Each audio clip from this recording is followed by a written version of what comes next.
1980. America gasps in horror as John Wayne Gacy is convicted of murdering 33 men and boys. He becomes the monster everyone fears. But hidden in history is a crime even deadlier. A crime that killed not 33, but 44. And the killer? A man who didn't just betray his victims, he betrayed his own mother.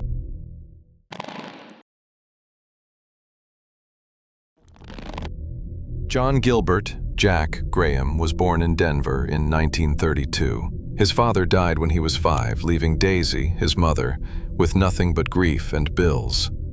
Out of desperation, she left Jack in an orphanage. For 6 long years, his life was cold dormitories, strict routines, and no real home. And when Daisy remarried a wealthy rancher, she brought her son back. But the damage was already done. Jack was smart, high marks in school, but it was his temper people remembered. The way his face twisted, the way silence in the room shattered into violence at the smallest slight. At 16, he lied his way into the Coast Guard by lying about his age. At 17, he was already forging checks, bootlegging liquor, and running from the law. And every time he fell, Daisy was there to catch him.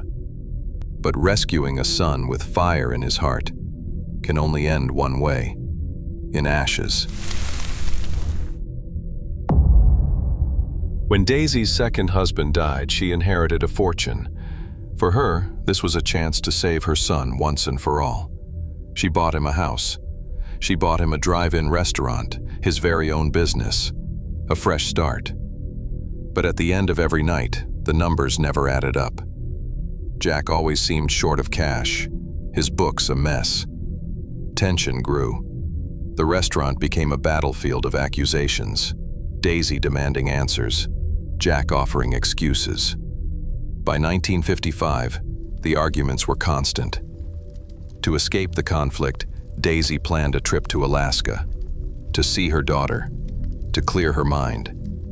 She packed Christmas presents in her luggage, gifts of love for the holiday season. But what she didn't know was that she was also carrying her death.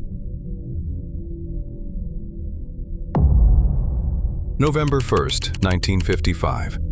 The Graham family drives Daisy to the airport.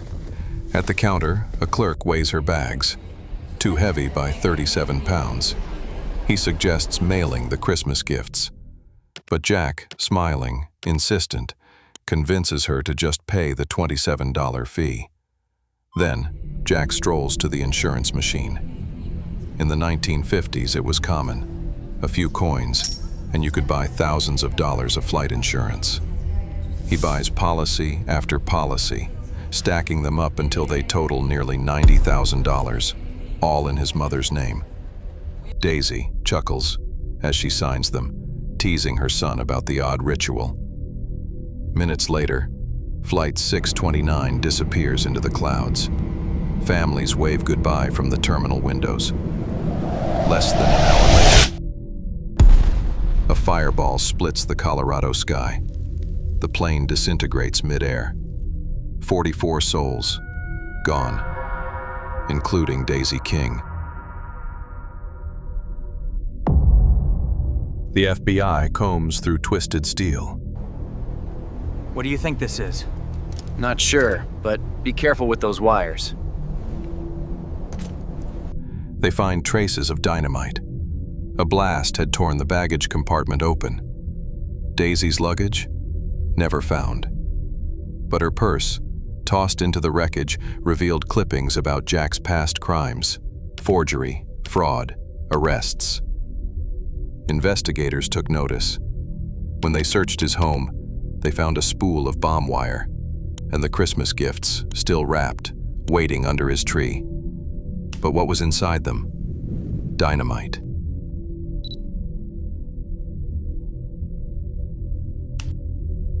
Under interrogation, Jack broke. Almost casually, he admitted everything.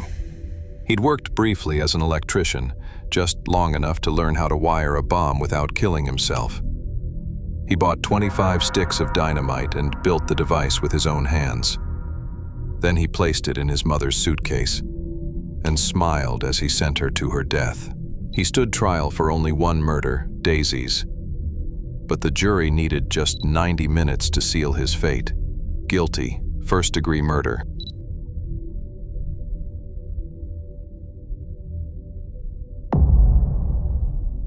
On January 11th, 1957, Jack Graham walked into Colorado's gas chamber.